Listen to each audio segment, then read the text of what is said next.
Salut à tous. Est-ce que vous avez envie de voyager dans l'espace? Ah ouais, non, c'est vrai qu'en ce moment, on peut pas tellement voyager. Et bien dans ce cas-là, on va parler de moyens de transport. Et aujourd'hui, on va voir le plus rapide d'entre eux pour traverser la galaxie. Alors, enclenchez les chevrons et ouvrez l'iris, on est parti pour franchir la porte des étoiles.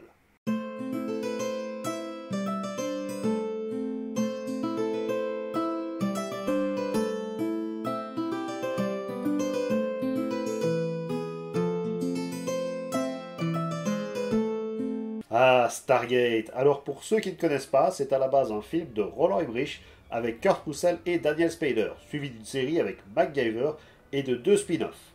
Et dans ces films slash séries, on suit une bande de joyeux lurons qui traversent la galaxie à l'aide d'une Stargate. Porte des étoiles, Astria Porta ou Chapai, vous appelez ça comme vous voulez. Mais justement, une Stargate, comment ça marche?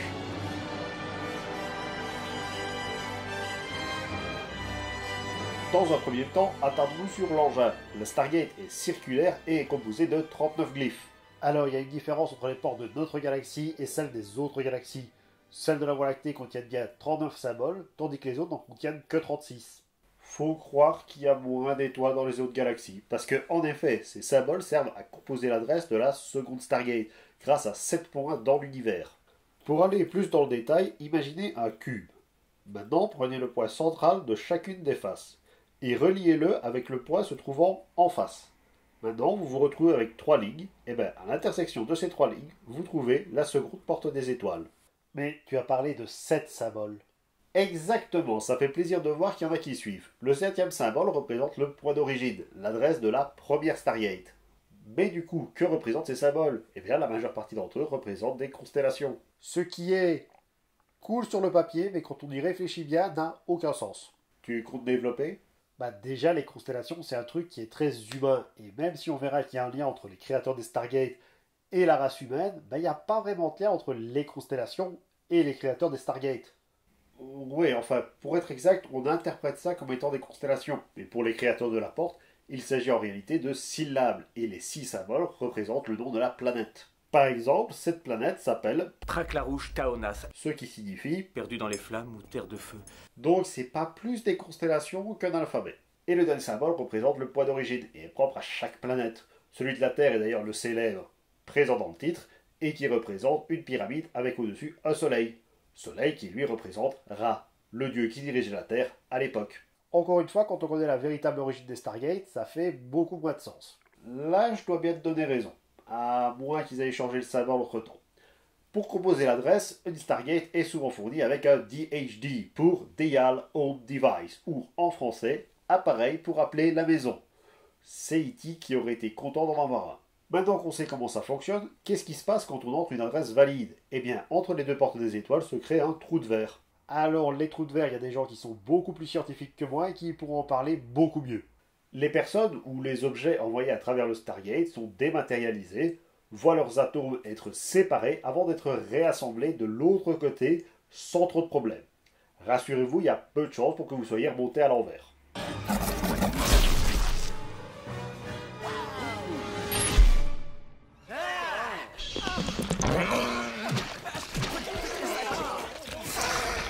Quoi? Qu'est-ce qu'il y a? Rien. C'était quoi ces bruits de tuyauterie? Non, rien, tout va très bien. Mais l'animal est dans le désordre. On peut cependant remarquer que vous êtes propulsé hors du vortex. Enfin, parfois. Ouais, la série est pas totalement constante à ce sujet. C'est un peu au petit bonheur des scénaristes. À une exception près cependant. S'il y a un apport d'énergie dans une des deux Stargate, dans ce cas-là, vous allez être éjecté à la sortie. Le vortex ainsi créé fonctionne dans un seul sens, du point d'origine au point de destination, à l'exception des ondes radio.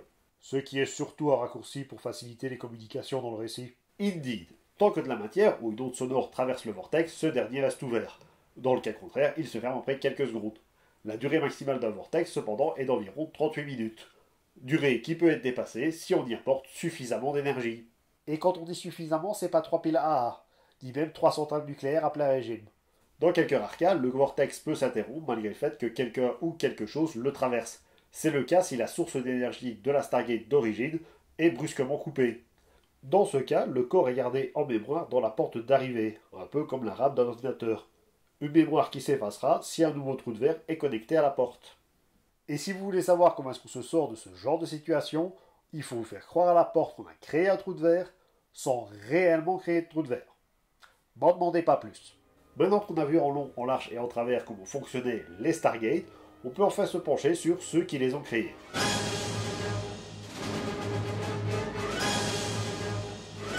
Les principaux utilisateurs des Stargate sont les Goa'uld, une race d'extraterrestres qui domine la galaxie au début de la série.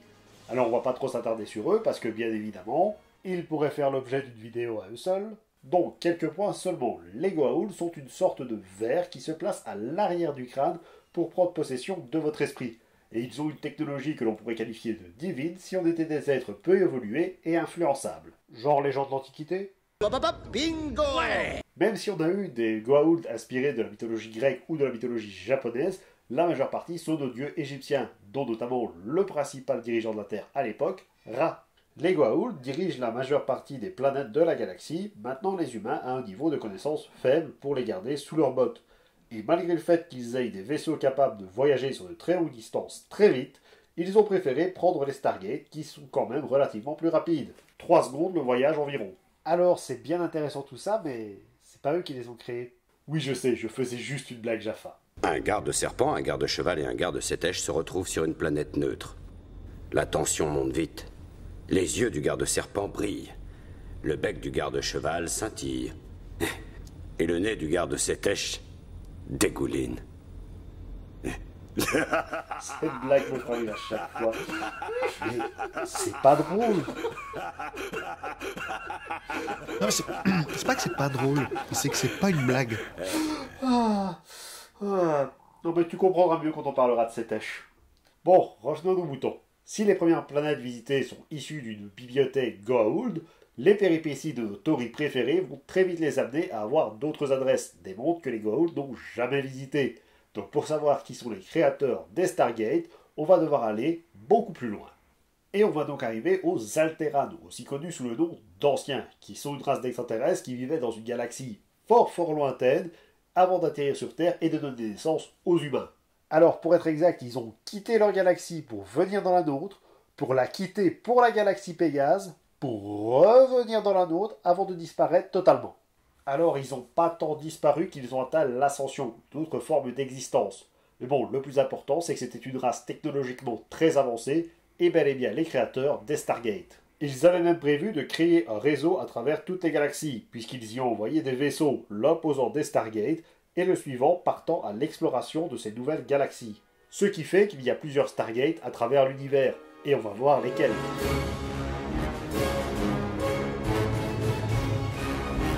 En effet, il existe différentes Stargate dans différentes galaxies créées à différentes époques. Du coup, on va voir tout ça dans l'ordre chronologique. Mais petit point avant de démarrer. Depuis tout à l'heure, je parle de voyager dans la même galaxie. Mais du coup, comment est-ce qu'on fait pour voyager dans une autre galaxie? Eh ben, c'est à ce moment-là qu'entrent en compte les chevrons. Il y a bien entendu les 7 chevrons qui permettent de composer l'adresse d'une autre Stargate, mais aussi 2 chevrons supplémentaires. Le 8e qui permet de contacter une autre galaxie, et le 9e qui permet de contacter l'un des vaisseaux, notamment le Destiny. Ça est aussi beaucoup plus d'énergie. Genre l'énergie d'une planète. Maintenant que ce petit point est éclairci, on va partir dans la galaxie des Alterans, où on ne sait pas s'il y avait des Stargate au moment où ils y vivaient. Il y en avait peut-être, mais en tout cas, aucun épisode ne nous les montre. Et tous les petits malins qui voudraient dire « Mais si, on en voit une !» Attendez un peu avant de gueuler. Les plus anciennes portes des étoiles que l'on peut voir sont donc celles des vaisseaux envoyés coloniser l'univers. Elles sont noires avec des chevrons blancs et n'ont pas à proprement parler de symboles qui représentent les constellations. Ce qui s'explique par le fait que le vaisseau traverse l'univers, les constellations changeant à chaque changement de galaxie. Autre caractéristique, la porte entière tourne jusqu'à ce que le bon symbole soit au-dessus pour s'allumer. Ces portes ont également une moins longue portée, ne pouvant se connecter qu'au Stargate à proximité. C'étaient donc sans doute des portes intermédiaires qui devaient être remplacées par des plus performantes une fois les anciens sur place. Viennent ensuite les portes de la Voie lactée, d'une couleur métallique et avec des chevrons qui prennent une teinte orangée lorsqu'ils sont activés. Le chevron qui se trouve au sommet de la porte s'étend et se rétracte pour valider un symbole. Les symboles qui sont sur un cercle qui bouge indépendamment du reste, ce qui fait que ces Stargate peuvent être activés à la main pour autant que l'on leur fournisse un minimum d'énergie pour valider le chevron. Notons que ce modèle se trouve aussi dans la galaxie d'Ida, mais on ne sait pas combien de Stargate se trouvent dans cette galaxie, puisqu'on n'en voit qu'une seule, celle de la planète des Asgard. Dans l'univers de Stargate, c'est la race des petits gris de Roswell, Alors du coup, on ne sait pas trop si les anciens ont offert une porte des étoiles à une race alliée, ou s'ils ont colonisé cette galaxie avant la galaxie Pégase. Excellente transition, parce que c'est dans cette galaxie qu'on a les Stargates les plus évolués, et sans doute les dernières créées. Si les portes de la Voie lactée font plus mécanique, ici on a une version numérique. Elles sont de couleur argentée avec des chevrons bleutés, mais le plus important c'est que la porte ne bouge pas. Les symboles s'allument et s'éteignent les uns après les autres jusqu'à atteindre le bon symbole qui se valide, et ainsi de suite. Notons que les anciens ont finalement eu la même idée que les humains en construisant un iris devant la porte. Alors l'iris, on n'en a pas parlé jusqu'ici, mais concrètement c'est une membrane qui se place devant le trou de verre pour empêcher les objets de se rematérialiser à la sortie. Mais le plus important est qu'il existe deux portes des étoiles dans la galaxie de Pégase. Les portes traditionnelles qui amènent sur une planète, et les portes spatiales qui volent en orbite autour de la planète. Et pour y accéder, c'est là qu'entre en jeu le Puddle Jumper. Le Puddle Jumper, c'est un petit vaisseau spatial capable de passer par la porte et qui possède un DHD. Parce qu'aller taper l'adresse en plein milieu de l'espace, ça pouvait être problématique. Et pour différencier les deux types de portes, si vous contactez une qui se trouve dans l'espace, tous les symboles seront allumés une fois l'adresse rentrée. On a aussi pu voir que certaines portes de la galaxie de Pégase ne possédaient que 8 chevrons, sans doute parce que les vaisseaux des anciens ne sont accessibles que depuis la Voie lactée. Tu es conscient que c'est juste une erreur de la part des responsables des effets spéciaux. Ouais, mais je trouve que mon explication a du sens pour expliquer cette erreur. Bref, il nous reste encore à parler d'une seule porte, la Supergate. Doesn't that look an awful lot like Yeah, it does. In fact, I think that's just what it is. No, it can't be, because I was going to say Stargate. Try Supergate. Comme je l'ai dit, dans la galaxie des Alterades, on n'est pas sûr qu'il existe des Stargates. Mais il existe une Stargate pour voyager entre les galaxies. Et là où les portes peuvent laisser passer des humains ou des petits vaisseaux, les Supergates, comme leur nom l'indique, sont capables de faire passer des flottes entières. Alors au final, on a très peu d'indices sur les Supergates. On ne sait pas par exemple comment on introduit une adresse, puisque la porte ne possède ni chevron, ni symbole. Elle est juste composée d'énormes pièces métalliques qui sont retenues entre elles par un champ électromagnétique. Maintenant qu'on a vu les différentes Stargates, d'où elles venaient et comment elles fonctionnaient, il nous reste un dernier point à éclaircir, à savoir les autres applications des portes des étoiles.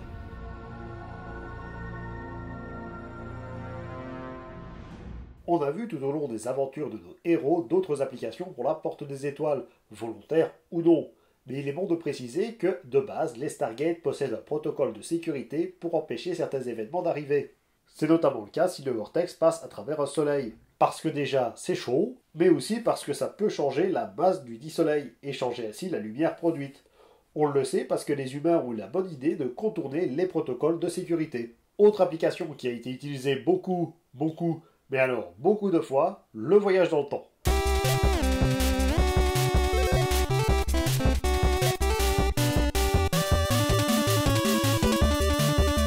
Si le vortex ne traverse pas le soleil ce coup-ci, mais qu'une éruption solaire le traverse, alors le trou de verre fera un tour sur lui-même et vous reviendrez à votre point de départ, mais à une différente époque. La technologie des anciens semble peu à peu résoudre ce problème, puisque ça arrive beaucoup plus fréquemment sur le Destiny que dans la galaxie de Pégase. Toujours pour ce qui est des voyages dans le temps, les anciens ont cru bon de faire une technologie qui relie plusieurs Stargates entre elles, 12 pour être précis, et qui crée une boucle temporelle nous permettant de revivre continuellement la même journée. Soit l'habituel épisode qui reprend l'histoire d'un jour sans fin d'Harold Ramis. Toujours à faire le rabat-joie. Bref, je pense qu'on a fait le tour des fonctionnalités de la porte des étoiles, alors n'hésitez pas à vous abonner, à commenter, à laisser un petit pouce bleu. Moi je vous dis à la prochaine, c'était le Grim Flicker, pour vous servir.